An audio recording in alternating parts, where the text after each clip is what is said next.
दोस्तों NCERT economy के इस कोर्स में हम मैक्रो इकोनॉमी पढ़ रहे हैं और मैक्रो इकोनॉमी में हम चैप्टर 2 कंप्लीट कर चुके हैं। अब आज के इस वीडियो में चैप्टर 3 से हम स्टार्ट करेंगे।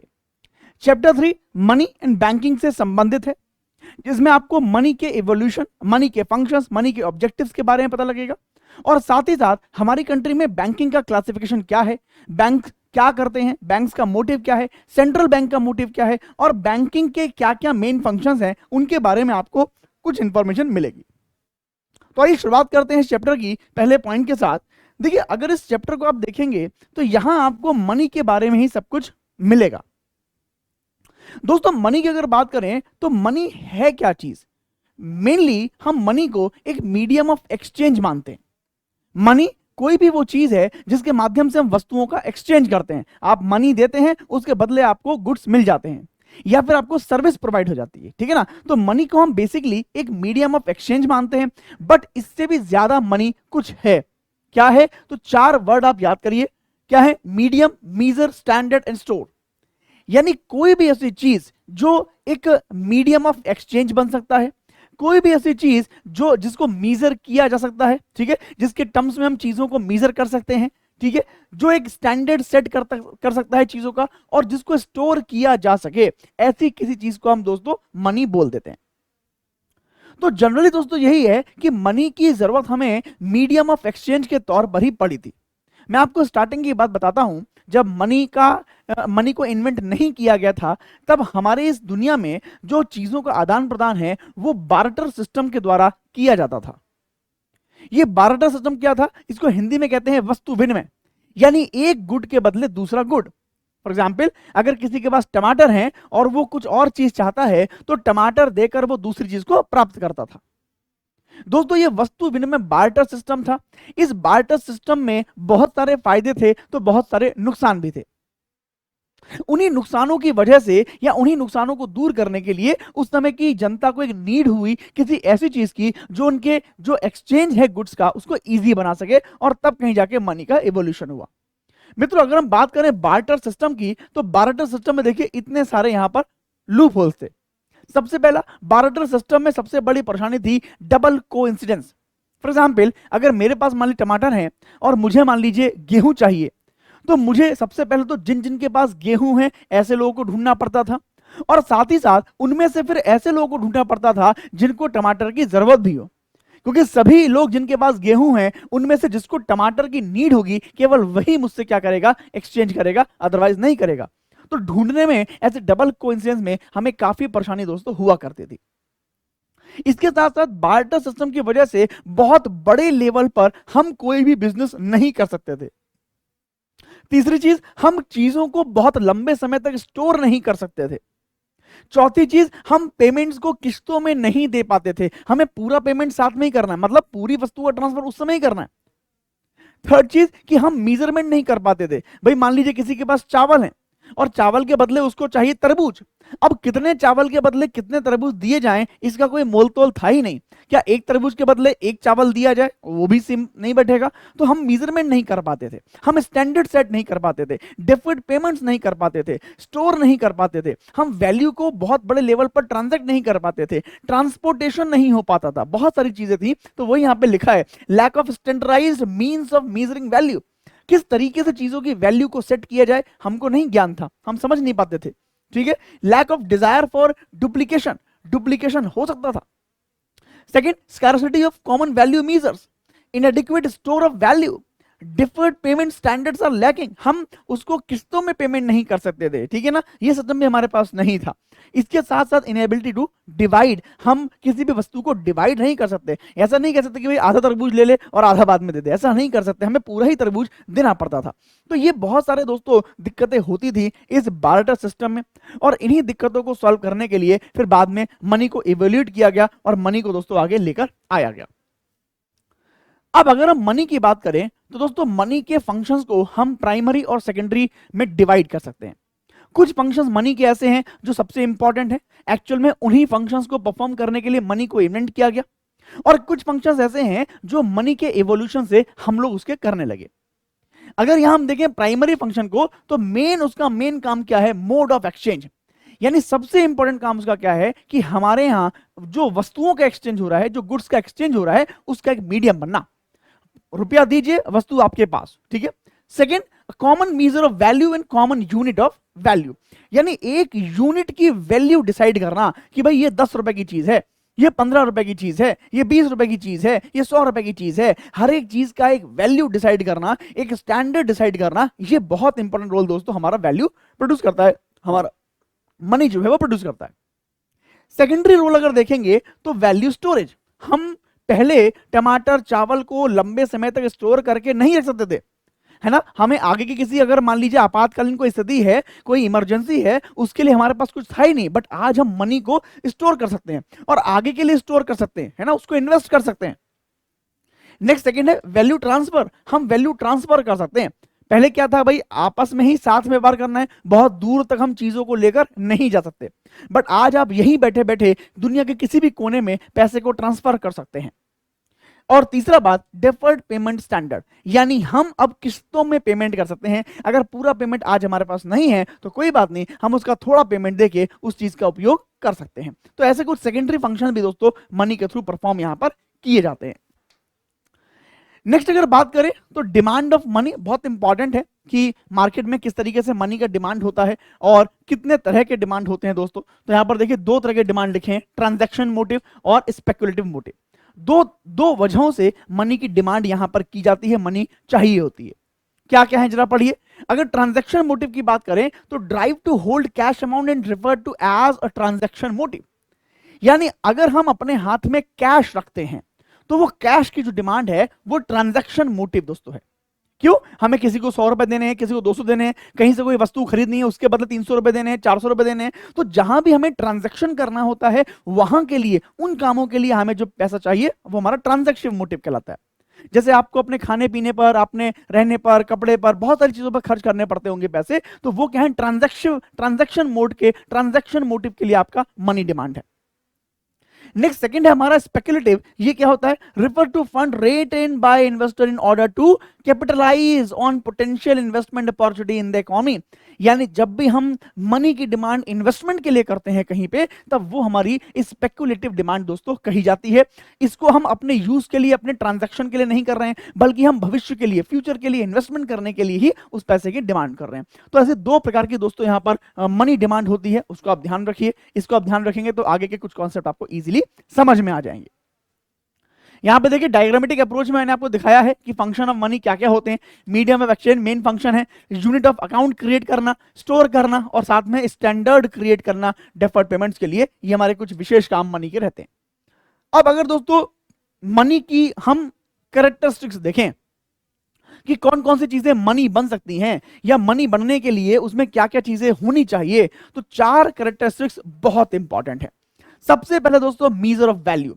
It not only serves as medium of exchange but also act as medium of measure of value, यानी मनी के द्वारा ही हम किसी भी चीज की वैल्यू डिसाइड करते हैं। तो कोई भी चीज दोस्तों ऐसी होनी चाहिए जो वैल्यू डिसाइड कर पाए, वही दोस्तों मनी कहलाएगी। साथ में weight, money must be light in weight, paper money is better than the metal coins, है ना। मनी जो है वो भाई हल्की होनी चाहिए, जितना भारी होगा उतना हम काम उससे नहीं ले पाएंगे। साथ में दोस्तों क्या होना चाहिए, मीडियम ऑफ एक्सचेंज, वो मीडियम ऑफ एक्सचेंज करना चाहिए। और साथ में ड्यूरेबल भी होना चाहिए, उसकी हैंडलिंग जो होती है बहुत फ्रिक्वेंट होती है, तो ऐसा ना हो दोस्तों फट जाए, टूट जाए या गिर जाए, ठीक है। तो मनी जो होनी चाहिए बहुत ड्यूरेबल होनी चाहिए, लंबे समय तक चलने वाली होनी चाहिए। जैसे कि आपने कॉइन्स देखे होंगे, कॉइन्स कैसे हैं, बहुत ड्यूरेबल है, बट नोट हमारे यहाँ ड्यूरेबल नहीं होते हैं। लेकिन वेट की बात करें तो कॉइन्स बहुत भारी होते हैं और नोट को संभालना आसान होता है। तो ऐसी चीजें दोस्तों रहती हैं, लेकिन ये 4 क्वालिटी किसी भी मनी में दोस्तों होनी चाहिए, ये आप ध्यान रखिए। नेक्स्ट अगर बात करें तो एग्रीगेट मनी डिमांड की अब दोस्तों बात करेंगे, बहुत इंपॉर्टेंट है और यहीं से आपका ये चैप्टर शुरू होता है, यहीं से आपका ये कॉन्सेप्ट जो है वो शुरू हो जाता है। देखिए एग्रीगेट मनी डिमांड का मतलब क्या हुआ, एग्रीगेट का मतलब हुआ टोटल, मनी डिमांड का मतलब मनी की डिमांड। तो वो यहां पर लिखा है is made up of transaction demand and speculative demand, the former is proportionate to real GDP, यानी ट्रांजैक्शन मोटिव और स्पेकुलेटिव मोटिव दोनों के लिए मिलाकर जो डिमांड की जाती है मनी की, वही क्या है, हमारी मनी डिमांड कहलाती है, एग्रीगेट मनी डिमांड। उसका फॉर्मूला यहां पर लिखा हुआ है और ये दोस्तों इसके यहां पर सारी चीजें लिखी हुई हैं, तो बड़ा आसान से आपके लिए हो गया। नेक्स्ट फिएट मनी को एक बार जरा समझते हैं, ये बहुत इंपॉर्टेंट है, फिर आगे जाकर मैं आपको हाई पावर्ड मनी भी बताऊंगा, लेकिन यहां पर आप फिएट मनी को समझिए। देखिए स्टार्टिंग में जब मनी को हमने इन्वेंट किया तो उस समय मनी के लिए गोल्ड और सिल्वर जैसी जो हमारी बहुत प्रीशियस मेटल हैं उनके कॉइन्स चला करते थे, आपने हिस्ट्री में पढ़ा होगा। जो गोल्ड और सिल्वर कॉइन थे उनमें फिर मिलावट होने लगी। मिलावट का मतलब लोगों के पास जो सोने के सिक्के थे, उनके पास जो सोने के सिक्के आए, घर में उन्होंने पीतल पिघला रखा था, पीतल पिघला के उन्होंने सोना भी पिघला लिया, सोने के सिक्के पिघला लिए और पीतल पिघला लिया, पीतल भी पिघला लिया, सोना भी पिघला लिया, सोने में से थोड़ा सा सोना निकाल लिया, उसकी जगह पीतल भर के फिर से उसको जमा दिया। अब ऐसे क्या हुआ, ऐसे जो सिक्का था दोस्तों वो कैसा हो गया, बेकार हो गया। ठीक है, तो पहले ऐसी मिलावट पैदा हुई, तो सोने और चांदी के सिक्कों के बाद फिर कॉपर के सिक्के चलने लगे, और उसके बाद दोस्तों फिर गिल्टी यानी कॉइन्स आने लगे, और उसके बाद फिर कागज के नोट भी हमने देखे। अब कहानी ये हुई कि पहले हर एक कंट्री एक काम करती थी कि जितना भी करेंसी वो छापती थी उसके अगेंस्ट में वो उतने रुपए का गोल्ड अपने रिजर्व में रखती थी। ऐसा नियम था कि कोई भी कंट्री जितना भी करेंसी प्रिंट करेगी उसके अगेंस्ट में वो उतना गोल्ड रिजर्व रखेगी। उसे कहते थे गोल्ड बैक करेंसी, यानी इसके बैक में क्या है, गोल्ड है। बट फिर 1918 में जब फर्स्ट वर्ल्ड वॉर हुआ, फिर सेकेंड वर्ल्ड वॉर हुआ, तो उस समय दोस्तों यूरोपियन और अमेरिकन कंपनीज को बहुत सारे इन्वेस्टमेंट की नीड थी। बहुत सारे इन्वेस्टमेंट की नीड होने के चलते उन्हें ज्यादा करेंसी छापने की मजबूरी थी। तब दोस्तों इस रूल को हटाया गया और फिर यह कहा गया कि अब हर कंट्री स्वतंत्र है, फ्री है, वो कितना भी करेंसी को प्रिंट कर सकता है। अब मन में सवाल आ रहा होगा कि भाई अगर ऐसा है तो फिर हर कंट्री खूब सारे नोट प्रोड्यूस कर दे, प्रिंट कर दे और सब लोगों में बांट दे, कोई चिंता ही नहीं रहेगी। नहीं दोस्तों, नहीं कर सकते ऐसा। क्यों? ऐसा इसलिए नहीं कर सकते कि अगर हमने ऐसा करा और बहुत मात्रा में नोट छाप दिए तो वो मनी सप्लाई को इंक्रीज कर देंगे। मनी सप्लाई की इंक्रीज होते ही डिमांड बहुत बढ़ जाएगी, और डिमांड बढ़ने के साथ साथ हमें सप्लाई भी वस्तुओं की बढ़ानी पड़ेगी। अब दोस्तों सप्लाई हम एक लिमिट से ज्यादा नहीं बढ़ा सकते, सप्लाई तो लिमिटेड है, और ऐसे मामलों में जब सप्लाई लिमिटेड है और मनी सप्लाई बढ़ता जा रहा है तब क्या होगा, जो प्राइस हैं वस्तुओं के बहुत ऊंचे हो जाएंगे, इन्फ्लेशन बहुत ज्यादा हो जाएगा और हम पूरा कर भी नहीं पाएंगे। सेकंड एक और परेशानी होगी, वो ये कि जब हम अपनी करेंसी को प्रिंट करते जाएंगे तो हमारी करेंसी विदेशों में तो चल नहीं रही है, वो देश के अंदर ही चलेगी। तो क्या होगा, जब नोट खूब सारे प्रिंट हो जाएंगे तो उनकी वैल्यू खुद ही घट जाएगी और उससे हमारी करेंसी डिवैल्यूएट हो जाएगी, और जिससे सरकार पर एक एक्स्ट्रा बर्डन पड़ जाएगा। किस चीज का? जो हम बाहर से सामान मंगाते हैं उन चीजों का। हमारा जो एक्सचेंज रेट है वो बहुत ज्यादा हमें नुकसान करेगा। इसीलिए सरकार भी केवल एक निश्चित मात्रा में ही प्रिंट छाप सकती है, वरना नहीं। फिलहाल मैंने जो बताया कि पहले जो करेंसी थी वो गोल्ड बैक्ड करेंसी थी, यानी उसके अगेंस्ट में कुछ गोल्ड सरकारों के पास होता था। बट अभी जो करेंसी है वो गोल्ड बैक्ड नहीं है। अभी जो करेंसी हम यूज करते हैं वो as a legal tender use करते हैं। मतलब सरकार ने बोल दिया है कि ये नोट 100 रुपए का है, इसको 100 रुपए का मानिए, तो सरकार की बात पे भरोसा करके हम 100 रुपए का मान लेते हैं, है ना? ये तो मतलब है ना। तो जो भी ऐसी करेंसी होती है जिसको सरकार का लीगल टेंडर प्राप्त होता है लेकिन उसके अगेंस्ट में कोई गोल्ड नहीं रखा गया, ऐसी करेंसी को हम फिएट मनी दोस्तों कह देते हैं। और वही बात यहां पे लिखी है, जिसको डिक्लेयर करते हैं लीगल टेंडर की तरह, but is not backed by any physical asset. जो किसी भी फिजिकल एसेट से बैक्ड नहीं है, उस करेंसी को हम दोस्तों यहां पर फिएट मनी कह देते हैं। बहुत इंपॉर्टेंट है, इसको आप ध्यान में रखिएगा। नेक्स्ट यहां पर देखिए, एग्रीगेट डिमांड के बाद सप्लाई ऑफ मनी। अब सप्लाई ऑफ मनी की बात करें तो हमारे यहां फाइनेंशियल इंटरमीडिएरीज हैं, बैंक हैं, एनबीएफसीज हैं, और भी तमाम लोग हैं जो मार्केट में मनी सप्लाई करते हैं। तो वो यहां पर लिखा हुआ है, बैंकिंग सिस्टम है, ये मनी सप्लाई करता है। ठीक है ना? टोटल मनी सप्लाई, टोटल जो पब्लिक के पास पैसा है वो हमारा दोस्तों मनी सप्लाई होता है। अब एक बहुत इंपॉर्टेंट बात यहां पे समझिए, जितना पैसा पब्लिक के पास है वही केवल मनी सप्लाई है। जो पैसा बैंकों के पास है वो दोस्तों मनी सप्लाई में इंक्लूड नहीं होता है। यह बिल्कुल ध्यान रखिएगा कि जो पैसा बैंकों के पास है वो दोस्तों मनी सप्लाई में इंक्लूड नहीं होता है। केवल और केवल जो पैसा हमारे लोगों के पास है, पब्लिक के पास है कैश के रूप में, वही दोस्तों यहां पर जो है वो मनी सप्लाई होता है। लिखा है यहां पर देखिए, the supply of money does not include the cash balance held by the national and state government as well as stock of money held by the country's banking system. यानी जो भी पैसा सरकारों के पास है, जो भी पैसा बैंकिंग सिस्टम में है, वो मनी सप्लाई नहीं माना जाएगा। केवल किसको माना जाएगा? केवल money held by public at a particular time, particular point in time, that is called cash money supply. जितना पैसा पब्लिक के पास है कैश में, केवल वही हमारा मनी सप्लाई होता है दोस्तों। जितना पैसा सरकार के पास है, जितना पैसा बैंकों में जमा है, वो कोई भी यहां पर मनी सप्लाई नहीं होता। अब दोस्तों सरकार और सेंट्रल बैंक यानी आरबीआई को इस मनी सप्लाई को बहुत मैनेज करना पड़ता है। क्यों? अभी मैंने बताया था कि अगर मान लीजिए मनी सप्लाई कम या ज्यादा हो जाती है तो उसका इकोनॉमी पर बहुत बुरा असर पड़ता है। बताता हूं कैसे। मान लीजिए मार्केट में मनी सप्लाई बढ़ जाए, ठीक है, मान लीजिए मार्केट में मनी सप्लाई बढ़ जाएगी, इसका मतलब क्या है कि लोगों के पास पैसा बढ़ जाएगा, और जब लोगों के पास पैसा बढ़ जाएगा तो वो अपनी जरूरतों के हिसाब से डिमांड तो करेंगे ही करेंगे, लेकिन अब वो अपनी इच्छाएं भी पूर्ति करना चाहेंगे। जैसे मेरे पास अगर मान लीजिए 500 रुपए हैं, तो पहले मैं अपनी खाने का जुगाड़ करूंगा, खाने की डिमांड करूंगा, अपने पानी की डिमांड करूंगा, ठीक है, अपने रहने खाने की जुगाड़ करूंगा, वो करूंगा। उसके बाद अगर कुछ पैसा बचेगा तो मैं चाहूंगा कि चलो भाई अब एक काम करते हैं, अब एक चॉकलेट खा लेते हैं, एक कोल्ड ड्रिंक पी लेते हैं, या मान लीजिए एक पिज्जा खा लेते हैं। समझ रहे हैं? यानी जब मेरे पास एक्स्ट्रा अमाउंट होगा तभी मैं मार्केट में एक्स्ट्रा डिमांड क्रिएट करूंगा। अब सुनिए, मान लीजिए मनी सप्लाई बढ़ा दी है, इससे क्या होगा? मार्केट में एक्स्ट्रा डिमांड क्रिएट होगी, ठीक है। जब मार्केट में डिमांड इंक्रीज होती है तो हम पहले ही पढ़ चुके हैं कि जैसे जैसे मार्केट में डिमांड इंक्रीज होती है हमें वैसे वैसे सप्लाई को भी बढ़ाना पड़ता है। अगर सप्लाई नहीं बढ़ती है तो फिर मार्केट में इन्फ्लेशन दोस्तों हो जाता है, यानी रेट चीजों के बहुत ज्यादा ऊपर बढ़ना शुरू हो जाते हैं। तो मनी सप्लाई को इतना भी नहीं बढ़ने देना है कि इन्फ्लेशन होना शुरू हो जाए। सेकंड, मनी सप्लाई को कम भी नहीं होने देना है। अगर मनी सप्लाई कम हो गया यानी लोगों के हाथ में पैसा कम हो गया तो क्या होगा? तो फिर वो मार्केट में डिमांड करना ही बहुत कम कर देंगे। और अगर मार्केट में बिल्कुल डिमांड नहीं होगी तो मार्केट में जो इंडस्ट्रीज हैं उनको कहां से मिलेंगे ग्राहक? जब उनको ग्राहक नहीं मिलेंगे तो उनकी कमाई जीरो हो जाएगी। जब उनकी कमाई जीरो होगी सरकार को टैक्स कम पहुंचेगा। सेकंड, जब उनकी कमाई कम होगी तो वो बहुत सारे लोगों को अनएम्प्लॉयड कर देंगे, यानी एम्प्लॉयमेंट से निकाल देंगे। जब एम्प्लॉयमेंट से निकाल देंगे, लोगों की तनख्वाह खत्म हो जाएगी, तो मार्केट में डिमांड और कम हो जाएगी। डिमांड और कम हो जाएगी तो इकोनॉमी और नीचे जाएगी। इस प्रकार से हम एक साइक्लिक प्रोसेस में फंस जाएंगे। इसीलिए हमारा जो सेंट्रल बैंक है वो इस बात को इंश्योर करता है कि money supply according to demand रहे। जितना सप्लाई हमारे पास गुड्स एंड सर्विस का है लगभग लगभग उतना ही मनी सप्लाई रहे। हाँ, जब भी मार्केट नीचे जा रहा होता है और मार्केट में डिमांड इंक्रीज करनी होती है तब आरबीआई डिफरेंट तरीकों से मनी सप्लाई को बढ़ा देता है। मनी सप्लाई के बढ़ने के बाद डिमांड अपने आप बढ़ जाती है, इंडस्ट्री अपने आप ऊपर चली जाती है।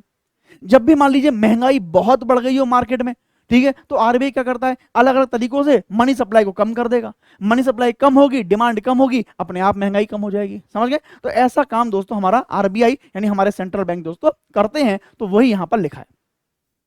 अब इस काम को करने के लिए सबसे जरूरी बात क्या है कि हमें पता हो कि मार्केट में किस लेवल पर कितनी मनी सप्लाई है। तो उसके लिए हम यहां पर दोस्तों बहुत सारे मेजरमेंट यूज करते हैं मनी सप्लाई को देखने के लिए। इन्हें दोस्तों मनी मल्टीप्लायर बोला जाता है, ठीक है ना, समुच्च गणुच बोला जाता है इनको, ठीक है, हिंदी में। तो मनी मल्टीप्लायर की बात हम करेंगे, उससे पहले डिफरेंट टाइप के जो मनी मीजर्स है, मनी मेजरमेंट है, उनको एक बार देख लेते हैं। तो हमारा आरबीआई इनको 4 फैक्टर में मीजर करता है।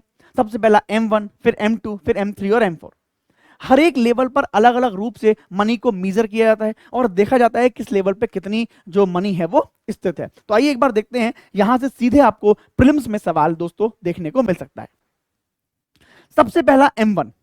M1 दोस्तों क्या होता है? सुनिए, M1 की बात करें तो दोस्तों इसको नैरो मनी भी बोलते हैं। M1 का एक और नाम है नैरो मनी। नैरो इसलिए क्योंकि दोस्तों संकट काल में आरबीआई और सरकार इसका सबसे कम प्रयोग कर पाएगी। कैसे? देखिए, M1 का मतलब होता है currency and coins with public, यानी जितना भी कैश हमारे लोगों के पास पड़ा हुआ है, जितना भी क्वाइंस हमारे लोगों के पास पड़े हुए हैं वो, plus demand deposit of the public with the banks, यानी हम लोगों का जितना पैसा डिमांड डिपॉजिट में जमा है बैंकों में वो, प्लस अदर डिपॉजिट्स। इन तीनों को मिलाकर जो मनी सप्लाई है उसको हम कह देते हैं M1 यानी नैरो मनी। अब ये डिमांड डिपॉजिट क्या होता है तो समझ लीजिए दोस्तों, बैंकों में हम सेविंग अकाउंट खुलवाते हैं, हम जो है वो करंट अकाउंट खुलवाते हैं, ठीक है। इसके अलावा हम बैंकों में आरडी करवाते हैं, हम बैंकों में एफडी करवाते हैं, ऐसा करते हैं। आरडी और एफडी, रिकरिंग डिपॉजिट और फिक्स्ड डिपॉजिट, यहां क्या होता है, हमें पैसा एक समय के लिए रखना पड़ता है, कुछ समय के लिए, और उसके बाद ही पैसा निकाल सकते हैं और तब हमें ब्याज मिलता है। यहां पर ब्याज कैसा होता है, हमेशा ज्यादा होता है, ठीक है। सेविंग और करंट अकाउंट में हम जब मर्जी चाहे जमा करें, जब मर्जी चाहे निकाल लें, यहां पर कोई रोक टोक नहीं होती है, ठीक है ना। तो सेविंग अकाउंट और करंट अकाउंट में जो पैसा हमारा जमा होता है, इसको हम डिमांड डिपॉजिट कहते हैं। क्यों? इसकी डिमांड हम कभी भी कर सकते हैं बैंक से, और बैंक हमें मना नहीं करेगा। सेकंड, ये जो आरडी और एफडी वाला अकाउंट है, इसको हम कहते हैं टाइम डिपॉजिट। टाइम डिपॉजिट, ठीक है। इसको हम एक टाइम के बाद ही इसकी डिमांड कर सकते हैं। जैसे एफडी मैंने अगर 2 साल की करा ली, तो 2 साल के बाद ही मुझे पूरा प्रॉफिट होगा। अगर 2 साल से पहले मैं पैसा निकाल लूंगा तो मुझे उतना फायदा नहीं होगा, उतना ब्याज मुझे नहीं मिलेगा। तो इसको हम बोलते हैं टाइम डिपॉजिट, समझ गए। अब टाइम डिपॉजिट तो एक टाइम के बाद निकालेंगे, तो इसकी डिमांड तो कभी भी नहीं कर सकते, लेकिन जो डिमांड डिपॉजिट है, इसकी डिमांड कभी भी कर सकते हैं। अब बैंक का मेन काम क्या है भाई? बैंक का मेन काम है लोन प्रोवाइड करना, ठीक है। अब मान लीजिए जो उसके पास डिमांड डिपॉजिट जमा है अलग अलग ग्राहकों का, इस पैसे को अगर लोन में दे दिया तो गड़बड़ हो जाएगी भाई, क्योंकि बैंक को भाई पता है ये पैसा तो कभी मांगने आ जाएगा। अब मान लीजिए बैंक ने दे दिया लोन उठा के 10 साल के लिए, और पैसा मांगने आ गया तुरंत अभी, समझ रहे हैं, तो गड़बड़ हो जाएगी। इसलिए बैंक क्या करते हैं, बैंक चाहते हैं कि उनके पास आरडी और एफडी के रूप में ज्यादा से ज्यादा पैसा है। आरडी और एफडी के रूप में ज्यादा से ज्यादा पैसा आएगा तो वो उस पैसे को लोन में देकर अच्छा खासा यूज कर पाएंगे, समझ गए। इसीलिए आपने देखा होगा एफडी और आरडी पे बैंक जानबूझकर ज्यादा ब्याज देते हैं, ताकि लोग लालच में आकर यहीं पर जमा करें। हमको ही फायदा है, उनको ही फायदा, दोनों को फायदा हो रहा है, ठीक है ना। तो यहां पर वही लिखा है कि M1 में हम क्या इंक्लूड करेंगे, जो करेंसी हमारे पास है, प्लस जो डिमांड डिपॉजिट हमारे पास है, और जो अदर डिपॉजिट हमारा आरबीआई के पास जमा है, इन सबको मिलाकर जो मनी सप्लाई होगी उसको हम क्या बोलेंगे, M1 यानी नैरो मनी। नेक्स्ट सेकंड है हमारा M2। अब M2 में क्या होता है, M2 में दोस्तों हम M1 को तो जोड़ते ही जोड़ते हैं, साथ में जो पोस्ट ऑफिस की सेविंग्स स्कीम में पैसा जमा होता है लोगों का, उसको भी जोड़ देते हैं, और इस प्रकार की सप्लाई को हम M2 बोल देते हैं। इस प्रकार की मनी सप्लाई को हम M2 बोल देते हैं। इसके बाद फिर हमारा M3 आता है। तो M3 में क्या होता है, M3 में फिर से हम लोग M1 को जोड़ते हैं, और इसके साथ साथ हम टाइम डिपॉजिट को भी जोड़ देते हैं। यानी अभी मैंने बताया था आपसे कि डिमांड डिपॉजिट और टाइम डिपॉजिट दो प्रकार के डिपॉजिट होते हैं। डिमांड डिपॉजिट को हमने M1 में जोड़ दिया था, और टाइम डिपॉजिट को हम M3 में जोड़ देते हैं। यानी M1 के क्षेत्रों में जितना मनी सप्लाई है प्लस टाइम डिपॉजिट में जितना मनी सप्लाई है, उन सबको मिलाकर हम कहते हैं क्या, M3। और दोस्तों M3 को ही हम बोल देते हैं क्या, हम बोल देते हैं इसको एग्रीगेट या ब्रॉड मनी। ध्यान रखिएगा, इसको बोल देते हैं हम लोग ब्रॉड मनी। ध्यान रखिएगा, M3 का ही नाम है ब्रॉड मनी, ठीक है ना। ब्रॉड मनी किसका नाम है, M3 का नाम है, इसको आप ध्यान रखिएगा। क्लियर। नाउ नेक्स्ट लास्ट है M4। M4 का मतलब है कि M3 और उसके बाद पोस्ट ऑफिस में जो टोटल सेविंग्स हमारी जमा है उन सबको जोड़ दिया, तो जो मनी सप्लाई बनेगा उसको हम बोलेंगे M4। इस तरीके से दोस्तों आरबीआई अलग अलग लेवल पर देखता है कि कितनी कितनी मनी सप्लाई है, और जहां उसे लगता है कि भाई ज्यादा चाहिए वहां पैसा बढ़ा देता है, और जहां उसे लगेगा कम चाहिए वहां पैसा घटा देता है। इस प्रकार से अपना आरबीआई दोस्तों यहां पर काम करता है, समझ गया। तो मुझे उम्मीद है कि आपको ये पूरी बात समझ में आई होगी, और मनी सप्लाई किस तरीके से मेजर की जाती है ये आपको ध्यान में यहां पर रहा होगा। यहीं पर दोस्तों एक बात यहां पर मनी मल्टीप्लायर की भी आती है, इसको भी थोड़ा आप समझ लीजिए कि मनी मल्टीप्लायर यहां पर क्या होता है। देखिए ये डायग्राम के माध्यम से मैंने यहां पर दिखाना चाहा है मनी मल्टीप्लायर। देखिए दोस्तों एक और हमारा मेजरमेंट होता है M0, इसको हम बोलते हैं रिजर्व मनी। रिजर्व मनी, ठीक है। तो ये रिजर्व मनी क्या होती है, आरबीआई के पास गवर्नमेंट्स का जितना भी डिपॉजिट है, चाहे वो सेंट्रल गवर्नमेंट का हो चाहे वो स्टेट गवर्नमेंट का हो, आरबीआई के पास बैंकों का जितना भी डिपॉजिट है, आरबीआई के पास जितना भी फॉरेन करेंसी है, जितना भी फॉरेक्स है, उन सबको मिलाकर हम कहते हैं दोस्तों M0 यानी रिजर्व मनी। समझ गए। अब यहां पर देखिए बहुत इंपॉर्टेंट बात समझिए कि भाई रिजर्व मनी क्या है, M0 है, ठीक है ना। ये मनी मल्टीप्लायर क्या होता है इसको समझिए, ये है 1 रिक्वायर्ड रिजर्व रेशियो। आरबीआई कहता है बैंकों से कि भाई आप सारा पैसा मार्केट में नहीं दे सकते, आपके पास जो भी पैसा जमा होके आएगा उसको में ऐसा नहीं कि सारा पैसा आपने लोन बांट दिया, नहीं, कुछ पैसा अपने पास रोक के रखोगे, ठीक है। अब अगर मान लीजिए बैंकों को ज्यादा पैसा अपने पास रोक के रखना पड़ा तो क्या होगा, तो मार्केट में पैसा वो लोन का कम दे पाएंगे, सीधी सी बात है। और जब मार्केट में लोन का पैसा कम दे पाएंगे तो उन्हें ब्याज भी कम मिलेगा, कमाई भी कम होगी, ठीक है। तो ऐसे में बैंक वाले क्या करते हैं, ऐसे में अपनी इंटरेस्ट रेट को ही बढ़ा देते हैं, है ना। मार्केट में क्या करें, इंटरेस्ट रेट को ही बढ़ा दिया तो कम पैसा देकर भी उतना ही उनको ब्याज मिल गया। इसका जस्ट अपोजिट, अगर बैंक को अपने पास कम डिपॉजिट रखना पड़े, कम रिजर्व रखना पड़े, यानी वो ज्यादा पैसा बाजार में लोन में दे सकते हैं, तब क्या करते हैं, अपनी इंटरेस्ट रेट को घटा देते हैं। तो वो यहां पर है दोस्तों, मनी मल्टीप्लायर क्या है, 1 रिक्वायर्ड रिजर्व रेशियो। अगर रिक्वायर्ड रिजर्व रेशियो बढ़ेगा, अगर बैंकों को ज्यादा पैसा अपने पास रिजर्व करना पड़ेगा तो क्या होगा, मनी सप्लाई कैसे हो जाएगी, कम हो जाएगी। यानी रिक्वायर्ड रिजर्व रेशियो ज्यादा होगा तो मनी मल्टीप्लायर कम हो जाएगा, अगर ये कम होगा तो मनी मल्टीप्लायर ज्यादा हो जाएगा। समझ गए, इस बात को ध्यान रखिएगा। अपने यूपीएससी में एक बार सवाल दोस्तों ये 2021 से 22 में शायद पूछा जा चुका है। नाउ नेक्स्ट देखिए, बैंकिंग सिस्टम की अगर बात करें तो बैंकिंग सिस्टम में दोस्तों हम लोग अभी इसका पूरा देखेंगे काम, लेकिन फिलहाल आप समझिए कि हमारे देश में सेंट्रल बैंक और कमर्शियल बैंक दो प्रकार के बैंक हैं। हालांकि ऐसा नहीं है, बैंक बहुत तरह के दोस्तों होते हैं अपने बैंक अपने देश में। अगर हम देखेंगे तो यहाँ पे आपको दोस्तों मैं कुछ दिखाता हूं यहाँ पर कि बैंकों का क्लासिफिकेशन कैसा होता है। अगर हम बैंकों की बात करें तो हमारे पास दो तरह के फाइनेंशियल इंटरमीडिएट्स होते हैं दोस्तों, ध्यान करिए देखिए। एक हमारे पास होते हैं बैंक, दूसरे हमारे पास होते हैं एनबीएफआई, ठीक है।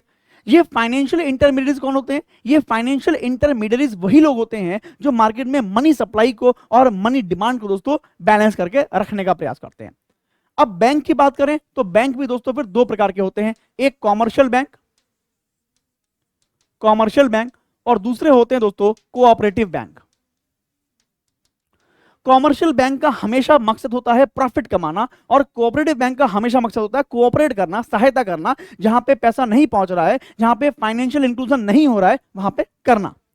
अगर कॉमर्शियल बैंक की बात करें तो यहां पर दोस्तों बहुत तरह के आपको बैंक मिलेंगे। कॉमर्शियल बैंक में कुछ बैंक प्राइवेट बैंक होते हैं, ठीक है, जिनकी ओनरशिप प्राइवेट एंटिटीज के पास होती है। कुछ बैंक यहां पर पब्लिक बैंक होते हैं, ठीक है। पब्लिक बैंक का मतलब है कि जिसमें जो ओनरशिप है वो मैक्सिमम ओनरशिप गवर्नमेंट के पास रहेगी, ठीक है। पब्लिक बैंक के अलावा हमारे पास आरआरबी होते हैं दोस्तों, regional rural bank. Regional rural bank में क्या होता है कि एक बैंक ऐसा होता है जिसमें स्टेट गवर्नमेंट का भी होल्ड होता है, जिसमें सेंट्रल गवर्नमेंट का भी होल्ड होता है, और इसमें दोस्तों एक स्पॉन्सर बैंक का भी होल्ड रहता है। एक हमारे पास फॉरेन बैंक होते हैं, फॉरेन बैंक का मतलब जिसका होल्ड किसी फॉरेन एंटिटी, फॉरेन कंपनी के पास होता है, ठीक है। इतने तरह के हमारे मुख्य बैंक होते हैं। यहीं पर अगर हम कोऑपरेटिव बैंक की बात करें तो बहुत सारे होते हैं, अर्बन कोऑपरेटिव बैंक होते हैं, रूरल कोऑपरेटिव बैंक होते हैं, ठीक है ना, कोऑपरेटिव सोसाइटीज होती हैं, ठीक है। बहुत तरह के हमारे ऐसे जो बैंक हैं वो रहते हैं कोऑपरेटिव। अगर एनबीएफआई की बात करें, नॉन बैंकिंग फाइनेंशियल इंस्टीट्यूशन, तो ये कौन लोग होते हैं, ये दोस्तों नॉन बैंकिंग फाइनेंशियल इंस्टीट्यूशन, यानी ये बैंक नहीं होते लेकिन फाइनेंशियल इंस्टीट्यूशन होते हैं। ये भी दोस्तों तीन प्रकार के होते हैं। सबसे पहले होते हैं हमारे एआईएफआई, ऑल इंडिया फाइनेंशियल इंस्टीट्यूशंस, ठीक है। सेकंड हमारे होते हैं दोस्तों प्राइमरी डीलर्स, पीडीज, और थर्ड हमारे होते हैं दोस्तों एनबीएफसीज, यानी नॉन बैंकिंग फाइनेंशियल कंपनीज, ठीक है। इस प्रकार का हमारा बैंकों का दोस्तों क्लासिफिकेशन यहां पर रहता है। इतने तरह के बैंक दोस्तों हमारे यहां पर रहते हैं। बट यहां एनसीईआरटी की अगर बात करें तो एनसीईआरटी में आपको थोड़ी सी इंफॉर्मेशन बस कॉमर्शियल बैंक के बारे में दी गई है, सेंट्रल बैंक के बारे में दी गई है, बाकी किसी बैंक के बारे में भी एनसीईआरटी में भी बात नहीं की गई। हालांकि वो अगले लेवल की बात है, जब आप आगे अपना फाउंडेशन कोर्स पढ़ेंगे तो वहां पर आपको डिटेल में पढ़ने को मिलेगा। अब यहां अगर कॉमर्शियल बैंक की बात करें तो मैंने आपको बता दिया कि भाई इनका मेन मोटिव क्या होता है, प्रॉफिट कमाना, ठीक है। इनका मेन मकसद क्या होता है, मनी सप्लाई को लोगों तक पहुंचाना, यानी मार्केट में मनी सप्लाई को बना के रखना, ठीक है। साथ में जो लोन प्रोवाइड कराने का मकसद होता है वो भी यही पूरा करते हैं। लोन का मतलब जहां पर भी मनी सप्लाई नहीं है वहां पर पैसा प्रोवाइड कराना, इस तरह के काम यहां पर जो है ये बैंक करता है।